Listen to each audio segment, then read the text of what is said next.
নমস্কার বন্ধুরা, ঘরোয়া রান্না বাই চৈতালিতে সবাইকে স্বাগত জানাই। আজকে আমি দেশি ট্যাংরার একটা দুর্দান্ত রেসিপি নিয়ে এসেছি। এগুলোকে বুজুটি ট্যাংরাও বলে। এই ট্যাংরা মাছগুলো খেতে এতটা সুন্দর হয়, এই দিয়ে পাতলা কম মশলা ঝোলটাই বেশি ভালো লাগে। তাই আপনাদের সাথে সেটা আজকে তাই শেয়ার করব। মাছটাকে প্রথমেই আমি ভালো মতো ধুয়ে এনেছি, দিয়ে নুন হলুদ অল্প একটু সর্ষের তেল দিয়ে ভালো মতো মাছটাকে আমি ম্যারিনেট করে রেখে দেবো। ম্যারিনেট করে বেশিক্ষণ রাখার প্রয়োজন নেই, যেটুকু সময় মশলা করব ওইটুকু সময় রাখলেই হবে। ভালো মতো মাছগুলো গায়ে নুন হলুদ আর তেলটা আমি হাতের সাহায্যে ভালো মতো মেখে নিচ্ছি। এই ট্যাংরা মাছের ঝোলটা বিশেষ করে গরমকালে তো বিভিন্ন ধরনের মাছ ওঠে, এই ট্যাংরা মাছটা ওঠে। এতটাই দুর্দান্ত লাগে গরম গরম ভাতের সাথে খেতে যে এর স্বাদ হচ্ছে অতুলনীয় হয়। আর এই মাছের মধ্যে আমি একটা বেগুন দেবো, তার জন্য বেগুনটাও আমি একটু লম্বা লম্বা করে কেটে নেবো। আপনারা চাইলে ডুমো ডুমো করেই কাটতে পারেন, কিন্তু লম্বা লম্বা করে দিলে বেশ দেখতে ভালো লাগে। সেই জন্য দেখুন, বেগুনটা এরকম আমি দু ফালি করে নিয়ে প্রথম ফালিটা থেকে এটা লম্বা লম্বা করে কেটে নিলাম। এইভাবেই বাকিগুলো কাটবো। আর এদিকে আমি কড়াই বসিয়ে কড়াইতে দিলাম সর্ষের তেল 3 চামচ মতো, দিয়ে আলুটাও লম্বা লম্বা করে কেটেছিলাম, সেটা আমি একটু নুন হলুদ দিয়ে একটু ভালো মতো ভাজা ভাজা করে নেবো। আলুটাকে নুন হলুদ দিয়ে আলুটা একটু ভালো মতো ভাজা ভাজা করতে হবে, যাতে এখানেই আমার 50% মতো আলুটা সেদ্ধ হয়ে যায়। আলু ভাজা হয়ে যাওয়ার পর তুলে নিয়ে যেটুকু তেল থাকবে তার মধ্যে আমি বেগুনগুলো ভেজে নেবো। বেগুন ভাজার সময় কিন্তু নুন হলুদ কোনোটাই দেবো না, তাহলে বেগুনটা খুব বেশি নরম হয়ে যাবে। তাই আমি অল্প একটু যেটুকু তেল থাকবে তার মধ্যেই কিন্তু আমি বেগুনটা ভেজে নেবো। বেগুনটা ভালো মতো করে ভাজা ভাজা করে এটাকেও তুলে আমি একই বাটির মধ্যে রেখে দেবো। বেগুনটা দেখুন আমার ভাজা হয়ে গেছে, এর থেকে বেশি কিন্তু আর ভাজার প্রয়োজন নেই। এবার বেগুনগুলো তুলে আমি একটা বাটির মধ্যে রেখে দিচ্ছি। বেগুনটা তুলে নেবার পর কড়াইতে যেটুকু তেল থাকবে আমি আরেকটু তেল দেবো, কারণ মাছগুলো কিন্তু ভাজতে হবে। মাছগুলো আমি এটা দুটো ব্যাচে ভেজেছি। প্রথম ব্যাচে যে কটা মাছ ধরবে দিয়ে এপিট ওপিট করে ভেজে নেবো। বেশি কড়া ভাজবো না, যেহেতু এটা একদম ফ্রেশ মাছ, তাই বেশি কড়া ভাজবো না। এটা আলতো একটা জাস্ট ভেজে নিলেই হবে। আমার রেসিপি আপনারা কে কোথা থেকে দেখছেন অবশ্যই কিন্তু জানাবেন বন্ধুরা।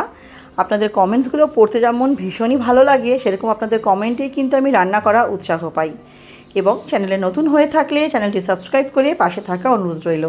পাশে থাকা বেল আইকনটি প্রেস করে অল নোটিফিকেশানটা অন করে দেবেন, যাতে আমি চ্যানেলে যখনই নিত্য নতুন এবং সহজ সরল রেসিপি আপডেট করব সবার আগে আপনাদের কাছে নোটিফিকেশান পৌঁছে যাবে। এবং রেসিপিটি ভালো লাগলে অবশ্যই পরিবার বন্ধুবান্ধবের সাথে শেয়ার করবেন। পুরনো বন্ধুদের অনেক ধন্যবাদ পাশে থাকার জন্য। দেখুন, সেকেন্ড ব্যাচের মাছটাও আমি ভাজতে বসিয়ে দিয়েছি। দিয়ে এদিকে একটা মশলা করে নিচ্ছি। দিয়ে যে গ্রেটারগুলো হয় তার মধ্যে একটা মিডিয়াম সাইজের টমেটো আমি এরমভাবে গ্রেট করে নিচ্ছি।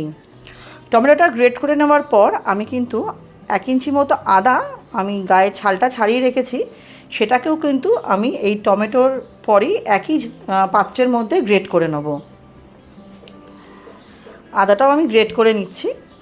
টমেটো আর আদা ভালো মতো গ্রেট করে নেওয়ার পর আমি একই পাত্রের মধ্যে কিছু গুঁড়ো মশলা দিয়ে ভালো মতো মিশিয়ে রাখবো, যাতে গুঁড়ো মশলাগুলো সুন্দরভাবে ফুলে যায় আর নরম হয়ে যায়। গুঁড়ো মশলার মধ্যে প্রথমে দিলাম হাফ চামচ মতো জিরে গুঁড়ো, হলুদ গুঁড়ো দেবো হাফ চামচ, আর কাশ্মীরি লঙ্কা গুঁড়ো দেবো 1 চামচ। এটা সম্পূর্ণ রঙের জন্য, এর ফলে রঙটা কিন্তু দুর্দান্ত আসবে। চামচ দিয়ে পুরো গুঁড়ো মশলা এবং টমেটো আদাটা ভালো মতো মিশিয়ে নিচ্ছি। একটুখানি শুকনো শুকনো হয়ে যাচ্ছে বলে এর মধ্যে আমি খুব সামান্য একটু জল দেবো। জল দিয়ে এটাকে আমি ভালো মতো মিশিয়ে কিন্তু রেখে দেবো। দেখুন, খুব সামান্য একটু আমি জল দিয়ে দিলাম এর মধ্যে। জল দিয়ে ভালো মতো চামচ দিয়ে মিশিয়ে এটাকে আমি রেখে দেবো। দুপুরবেলা গরম গরম ভাতের সাথে এরকম যদি একটা মাছের ঝোল থাকে, তাহলে মনে হয় না পাশে আর অন্য কোনো পদের প্রয়োজন হবে। এছাড়া ছোট থেকে বড় সবাই কিন্তু ভীষণই পছন্দ করবে। আর এই সময় বেশি তেল মশলার খাবার খেতেও ইচ্ছা করে না, এই টাইপের ঝোল হলে কিন্তু ভালোই লাগে। এদিকে কড়াইতে আমার অল্প একটু তেল ছিল, তার মধ্যে আমি কালো জিরে ফোড়ন দিয়ে দিলাম। কালো জিরে ফোড়ন দেওয়ার পর ফোড়নটা হালকা একটু নেড়ে ছেড়ে দিয়ে দিলাম 4টে মতো চেরা কাঁচা লঙ্কা। এবার কাঁচা লঙ্কাটা ভালো মতো ভাজা হওয়ার পর যে মশলাটা আমি করে রেখেছিলাম সেটা দিয়ে দেবো। সেটা দিয়ে ওই প্লেটটা ধুয়ে আমি একটুখানি জলও দিয়ে দেবো, যাতে মশলাটা আমার পুড়ে না যায় আর যাতে সুন্দরভাবে মশলাটা আমার সেদ্ধ হয়ে যায়। এবার খুন্তি দিয়ে ভালো মতো আমি একটু নাড়িয়ে চাড়িয়ে নিচ্ছি, দিয়ে মশলাটা আমি কিছুক্ষণ সেদ্ধ হতে দেবো, মানে যাতে মশলাটা সুন্দরভাবে মজে যায়। দেখুন মশলাটা আমার সুন্দরভাবে কিন্তু কষে গেছে। আমি আরেকটু মশলাটা খুন্তি দিয়ে ভালো মতো নাড়িয়ে চাড়িয়ে নিয়ে কিছুক্ষণের জন্য এটাকে আমি ঢেকে দেবো, যাতে মশলাটা আমার সুন্দরভাবে রং ছেড়ে দেয় আর যাতে তেল ছাড়তে শুরু করে। মিনিট 3 পর দেখুন মশলা দিয়ে কিন্তু সুন্দর তেল ছাড়ছে আর রঙটাও কিন্তু দুর্দান্ত হয়েছে।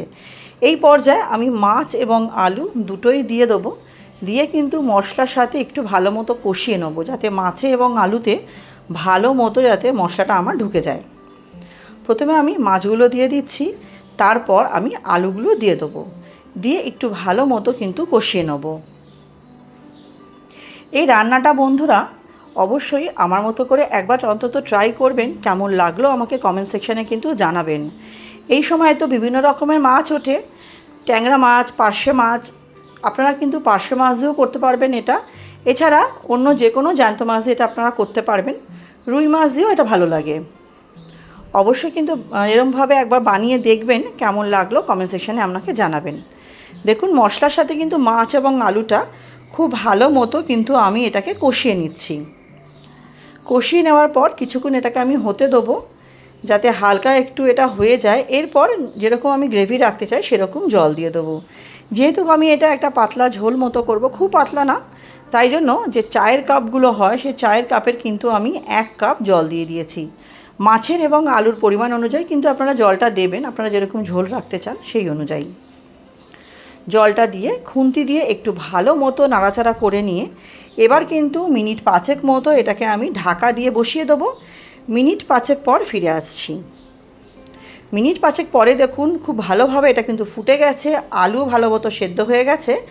এই পর্যায়ে ভেজে রাখা বেগুনগুলো কিন্তু আমি দিয়ে দেবো। ভেজে রাখা বেগুনগুলো দিয়ে একটু ভালো মতো নাড়িয়ে চাড়িয়ে নেবো, তাতে কী হবে বেগুনের মধ্যেও কিন্তু আমার মশলাটা ঢুকে যাবে। বেগুনটা দেওয়ার পর কিছুক্ষণ এটাকে আমি ফুটতে দেবো। তারপরে এটা আমি অল্প একটু ধনেপাতা দিয়ে গার্নিশিং করে গরম গরম পরিবেশন করব কিন্তু ভাতের সাথে। দেখুন বেগুনটা দিয়ে আমি খুন্তি দিয়ে ভালো মতো এটাকে আমি নেড়ে নিলাম। তারপর এর মধ্যে আমি দিয়ে দেবো হচ্ছে বেশ খানিকটা ধনেপাতা।